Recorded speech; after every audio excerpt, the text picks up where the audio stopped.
O Senhor esteja convosco. Proclamação do Evangelho de Jesus Cristo, segundo Lucas.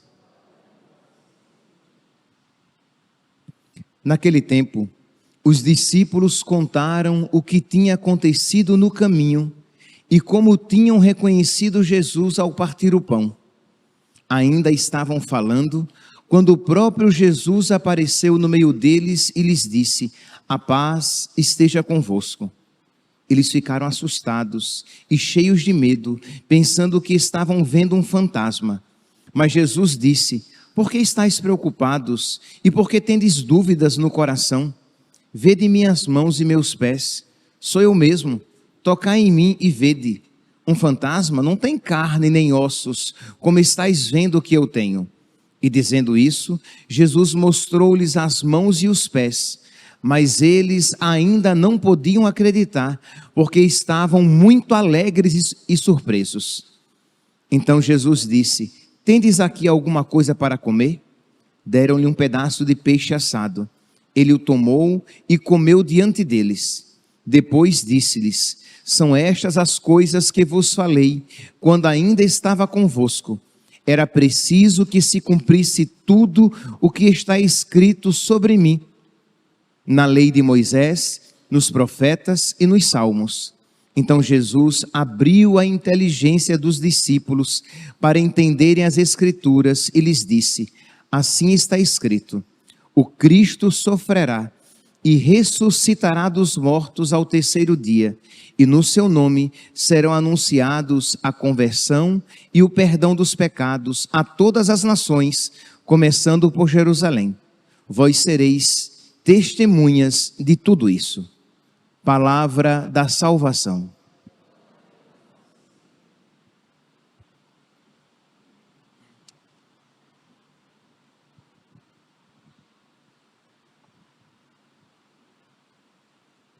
Caríssimos irmãos e irmãs, estamos na oitava de Páscoa.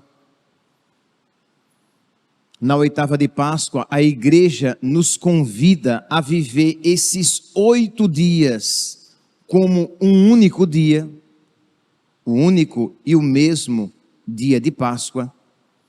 E durante esses 8 dias nós vamos refletindo sobre passagens da aparição do ressuscitado, da aparição de Jesus ressuscitado. E o evangelho de hoje é uma continuação imediata do evangelho de ontem. Ontem nós ouvíamos a aparição de Jesus aos discípulos de Emaús. Hoje nós estamos aqui ouvindo o quê?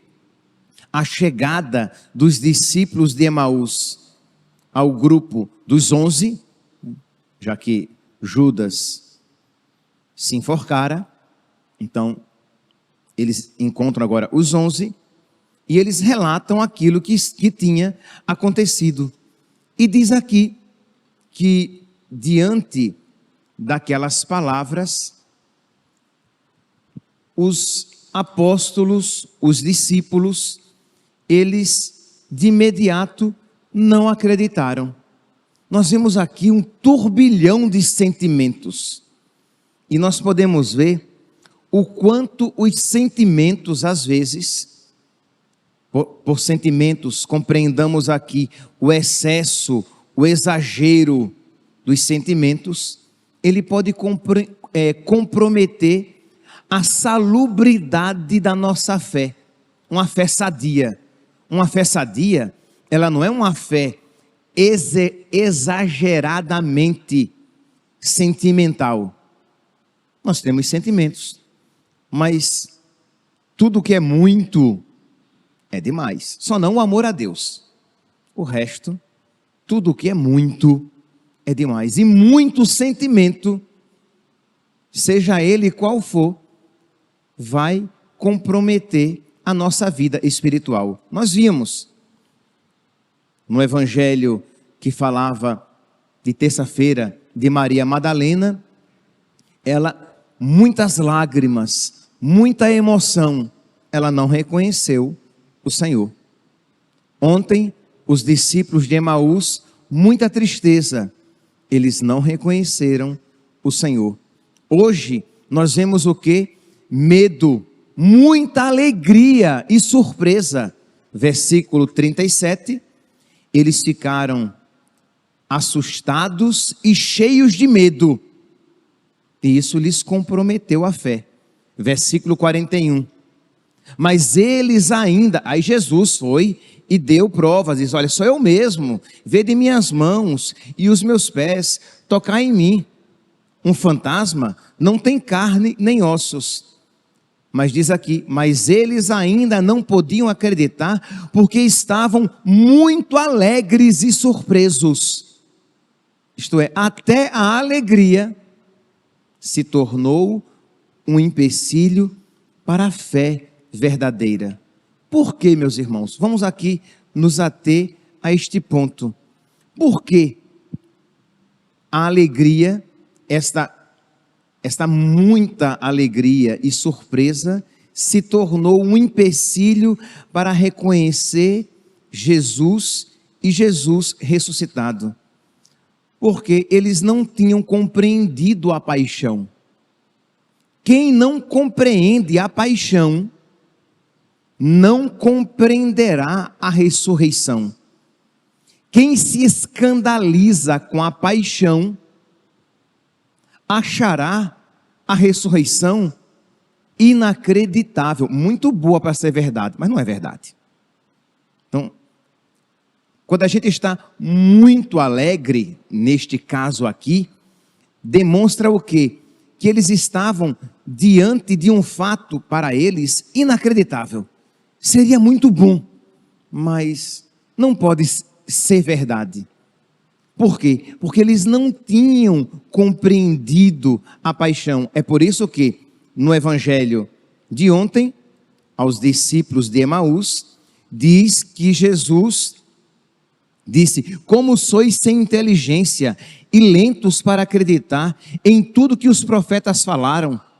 Será que o Cristo não devia sofrer tudo isso para entrar na sua glória? E começando por Moisés e passando pelos profetas, explicava aos discípulos todas as passagens das Escrituras que falavam a respeito dele, que falavam a respeito da ressurreição, para que eles compreendessem a paixão, para que eles não se escandalizassem com a paixão, porque se eles não compreendessem a paixão, eles veriam em Jesus simplesmente um abandonado por Deus, um homem maltratado por outros homens, mas não iriam compreender de que aquilo estava nas Escrituras e era necessário que o Filho do Homem passasse por tudo aquilo.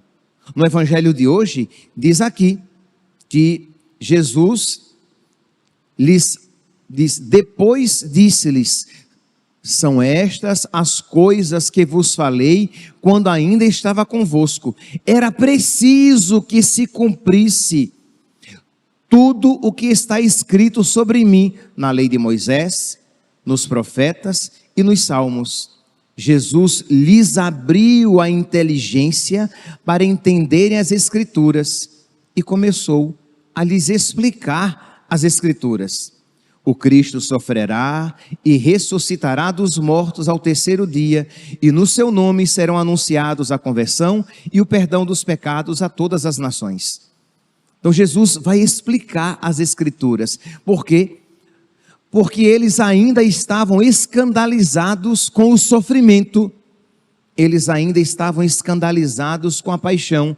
E repito, quem não compreende a paixão, não compreenderá a ressurreição. Por outro lado, é a ressurreição que vai iluminar a paixão.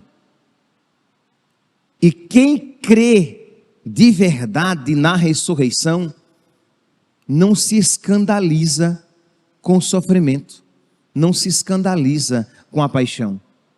Isto é, quando nós, meus irmãos, cremos na ressurreição, nós não só não nos escandalizamos com o sofrimento de Cristo na cruz, porque nós sabemos que estava escrito, que era previsto, que era necessário que se cumprissem as Escrituras, mas também nós não nos escandalizamos com a paixão na nossa vida. E aqui é fundamental para a nossa vida espiritual, que nós não nos escandalizemos quando a cruz se fizer presente. Isto é, por quê? Porque eu creio na ressurreição. E eu creio que assim como houve um terceiro dia para Jesus, haverá um terceiro dia para mim. Que assim como Jesus ressuscitou, eu também ressuscitarei. Que assim como Jesus não foi abandonado na morte, à morte, eu também não serei esquecido na morte. Não serei entregue, abandonado à morte. Então isso me enche de alegria, mas uma alegria sã, uma alegria saudável, uma alegria que não me faz descrente com as coisas de Deus. Sim, eu falava no início da homilia que muitas pessoas, ou melhor, que os discípulos aqui estavam tão alegres, tão surpresos, que não acreditavam que estavam vendo Jesus Cristo ressuscitado. E, meus irmãos, às vezes, este é um empecilho para a fé em Jesus Cristo e nas suas palavras, para os homens modernos. Isto é, ainda hoje, e não são poucas as pessoas, ainda hoje há pessoas que não creem por esse excesso de entusiasmo. Isto é, seria muito bom, gente, que existisse um céu. Seria muito bom que existisse uma felicidade eterna e perfeita. Seria muito bom que depois de todos os sofrimentos desta vida, houvesse uma vida perfeita, mas isso é história da carochinha, isso é alienante, isto é historinha religiosa, não pode ser verdade. Infelizmente, meus santos, isso está presente no interior, na alma e na inteligência de muitas pessoas que se dizem católicas, inclusive de pregadores do Evangelho, que se preocupam apenas e exclusivamente com a transformação deste mundo. Por quê? Porque não acreditam no outro. Que se preocupam apenas e tão somente com a transformação das realidades sociais. Nós podemos e devemos trabalhar para melhorar este mundo, naquilo que este mundo pode ser melhorado, mas sabendo que o reino de Deus, que aquilo que Jesus Cristo nos prometeu, não estará presente neste mundo. O meu reino não é deste mundo. O reino de nosso Senhor é o reino dos céus. É um outro reino, é uma outra categoria de felicidade. Não é uma felicidade imanente, não é uma felicidade materialista, de modo que se transforma o cristianismo numa religião materialista. Não se fala mais sobre céu, não se fala mais da possibilidade de se perder o céu, o inferno. Não se fala mais a respeito dos pecados que ofendem a Deus e que comprometem a nossa salvação. Fala-se de pecados sociais. Fala-se daquilo que ofende simplesmente o homem, desligando-o de Deus. Quer dizer, é uma religião imanentista. Uma religião imanentizada. Uma religião materialista, uma religião que só serve para transformar o mundo no qual vivemos e não para nos religar a Deus e nos levar para Deus. Então muitos não falam mais a respeito do céu, porque seria muito bom se ele existisse, mas prefiro não comentar, e não se prega mais sobre isso. Então precisamos voltar à fé dos santos. Santa Teresinha, que ali caminhando, vivendo os seus últimos dias, na sua agonia, que diz: eu não morro, eu entro na vida. Ela tem consciência de que uma verdadeira vida a espera. E isso, todos os santos que viveram profundamente esta fé. Existe um céu. Imagine aqui, de você, em meio aos seus sofrimentos, nas lágrimas, em meio às decepções, na doença, e você dizer: existe um céu. Isso enche o seu coração de esperança. E isso explica a sua paixão. Isto é, quando você crê na ressurreição, você não vai se escandalizar com a paixão. Você não vai se escandalizar com o seu sofrimento. Por quê? Porque existe um céu. E quando o céu se lhe apresentar, você não vai descrer como: é inacreditável. Seria muito bom se fosse verdade. Não, você não vai desacreditar, porque você colocou a sua esperança naquela realidade. Você crê, você acredita que vale a pena perder tudo para ganhar aquilo que verdadeiramente importa. Você crê, isso é uma graça que lhe foi infundida interiormente. Você crê que vale a pena se sacrificar pelas realidades sobrenaturais, pelas realidades espirituais, pelas realidades celestes. Isso que Jesus Cristo fez aqui com os discípulos, diz, versículo 45, então Jesus abriu a inteligência dos discípulos para entenderem as Escrituras. Nós precisamos pedir a cada dia que Deus abra a nossa inteligência, porque às vezes você já tem anos de igreja, mas você ainda é um materialista religioso. Às vezes você tem anos de missa, anos até mesmo de comunhão, de frequência aos sacramentos, mas você continua um materialista religioso. Como assim, padre, materialista religioso? Parecem duas realidades antagônicas. Quem é materialista não é religioso, e quem é religioso não é materialista. Infelizmente não é bem assim. Você pode viver a sua religião tendo como meta e finalidade apenas as coisas do tempo. Você reza para ter uma vida melhor, para ter uma vida tranquila, para ser curado de uma doença, para conseguir um emprego, um bom casamento, para alcançar graças neste mundo. Percebeu que você faz da religião um instrumento de bem-estar aqui na terra? Isso é uma religião materialista.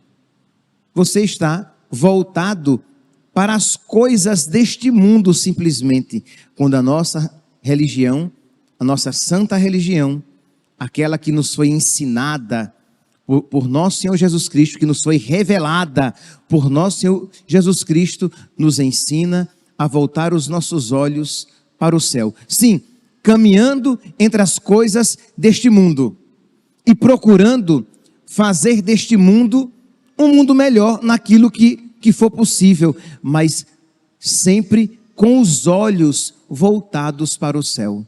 Que nós hoje então, meus irmãos, iluminados por esta palavra, peçamos a Deus que Ele nos abra a nossa inteligência, que Ele nos faça crer profundamente no céu, que nós de verdade creiamos e esperemos a realização, a completa realização das promessas de Deus na nossa vida. Você tem rezado, pedido a Deus esta graça? Isto é, você todos os dias tem dobrado os seus joelhos e pedido: meu Deus, concede-me a graça de crer cada vez mais na Tua palavra. Meu Deus, abri a minha inteligência para que eu creia cada vez mais profundamente. Meu Deus, Coloca no meu coração um desejo cada vez mais profundo para as coisas espirituais, para as realidades celestes. Meu Deus, concede-me cada vez mais uma porção do Teu Espírito, para que eu deseje cada vez mais a Tua presença. E não tenhamos dúvidas de que quanto mais próximos de Deus estivermos, e quanto mais quisermos com Ele estar, melhor nós seremos uns para os outros aqui neste mundo.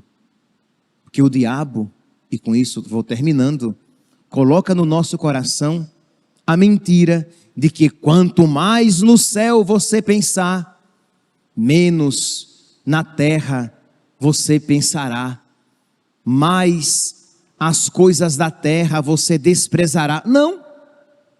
Os santos, aqueles que mais pensaram a respeito das coisas do céu, foram aqueles que mais fizeram pelas pessoas na terra.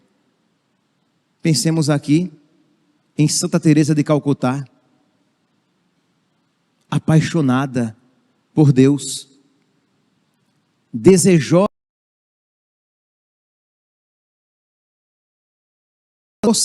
acima de todas as coisas, em primeiro lugar, mas por amor a Deus, se dedicou tanto àqueles que mais sofriam neste mundo. E aqui é apenas um exemplo. Nós poderíamos pegar São João Bosco, nós poderíamos pegar São Vicente de Paulo, nós poderíamos pegar tantos outros santos que São Padre Pio, com a sua dedicação na construção daquele hospital.